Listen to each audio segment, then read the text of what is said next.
Today's question comes from Courtney. Courtney writes, I've been showing my mare Jazz for her first year and we are doing pretty good. We are usually in the top 10, but lately she gets a little too excited. I will take her in the arena and then circle her so she calms down and then let her go.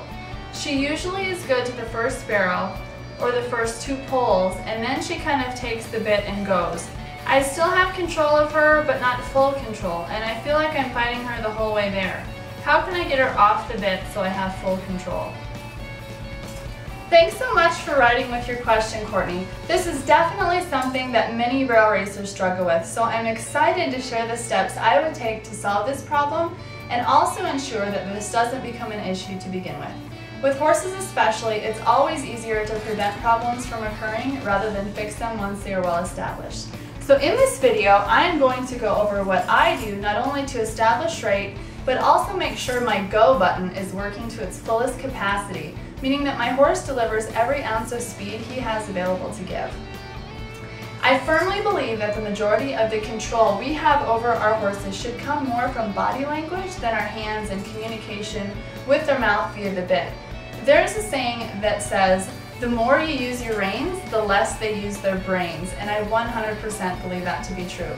So what I like to do is, starting even on the ground and then under saddle, is to educate my horse to respond to my body language so well that I'm not as dependent on a bit to stop or rate, or on a whip or spurs to get go.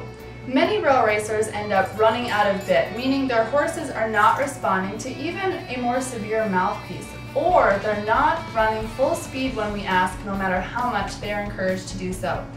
In these cases, the horse's education just needs to become more refined so that there isn't such a heavy reliance on mechanical means. These problems that seem to have to do with the horse are actually completely related to what the horse has learned from the rider.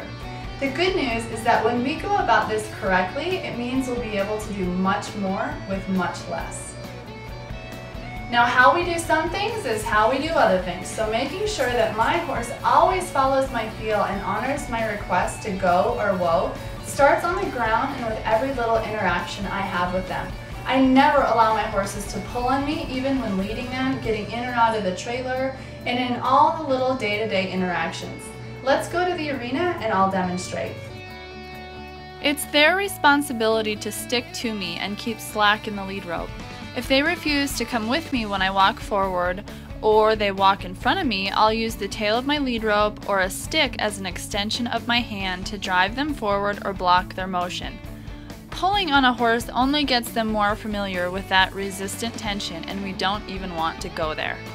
I want resistance and opposition to be a foreign concept to my horses. So keep in mind that if your lead rope isn't enough to communicate a message, to use the tail of your rope or a stick as a backup. Gradually increase the intensity of any pressure you apply until you get the response you're after, and then release. Pressure motivates and release teaches. If I start trotting, I expect my horse to start trotting. If I stop and back up, I expect my horse to stop and back up. This is the beginning of teaching your horse to pay attention to your body language, and the education you instill on the ground will definitely help you make the idea more clear under saddle. When I'm mounted and I want my horse to go from a trot to a lope, for example, there are 4 phases to my request.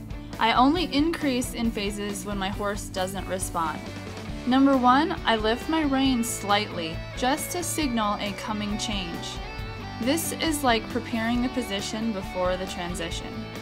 Number 2, I lift my energy, which means I may sit up a little straighter, lift my chin, and start to lope in my body almost. And I also look where I want to go. Number 3 is that I squeeze with my legs. Number 4, if I still haven't got the response I wanted, I'll tap my horse's rear if needed. In time, your horse will learn what comes next if he doesn't accelerate, so this is how they learn to respond to the subtlest of cues. At first, when your horse is still learning, you might allow a couple of seconds to pass in between each phase, but as your horse advances, if he doesn't respond, you'll advance in phases more quickly. Eventually, you'll just lift your energy and your horse will transition upward in gait. To sharpen up your whoa, We also have 4 phases that will teach your horse to understand your body language so well that you don't have to depend on the bit as much.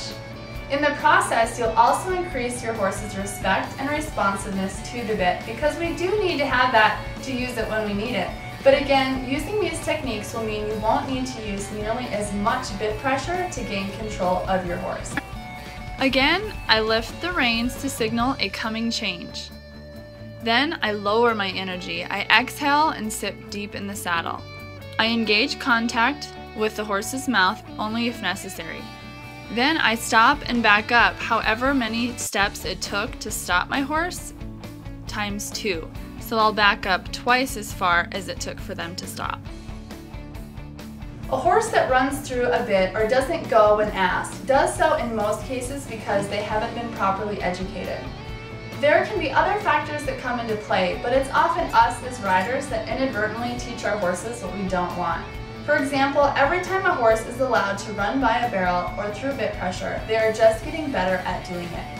The more you pull and don't get the response you need, the more dull you make your horse to bit pressure and overall. Keep in mind that you have to be effective to be understood, but understood to be effective. The longer the problem goes on, the more the horse learns this behavior and the more difficult it can become to fix. When this occurs, a horse needs to be brought back to basics and taught to respect very light pressure first on the ground going slow. Only when they are responsive there will you advance to going slow on their back and in time add speed. If you feel like your horse is responsive going slow and still not responsive at speed, they could have a physical problem or there could be some mental emotional issues that are getting in the way. But remember, it's also quite possible that your horse just really needs even more refined education and then gradual increase in speed to test that education and teach the horse that the same concepts apply going fast, on the barrel pattern, and in a run. What this basically comes down to is teaching our horses the meaning of yielding to pressure and getting in tune with and understanding our body language, and then learning to do so under all circumstances, even at high speed. At speed, everything becomes more difficult, so in order to have our whoa and go well established under the pressure of competition, it needs to be very, very well developed and refined. Body language is universal. Horses really appreciate us using body language because it's the very language that they use to communicate with each other. Getting in timing and unison comes naturally to horses because they do that very thing with other horses. Instinct tells them to do so to stay safe. So even though some of our horses' natural tendencies can work for us, we can have them work even more in our favor through properly educating them through understanding the power of applying pressure and release with good timing. So, do you have any questions? Let me know in the comments below and tell me if you've struggled with whoa or go and what you did with your horse to solve the problem or what you plan to do after watching this video. As always, I appreciate your feedback here at barrelracingtips.com.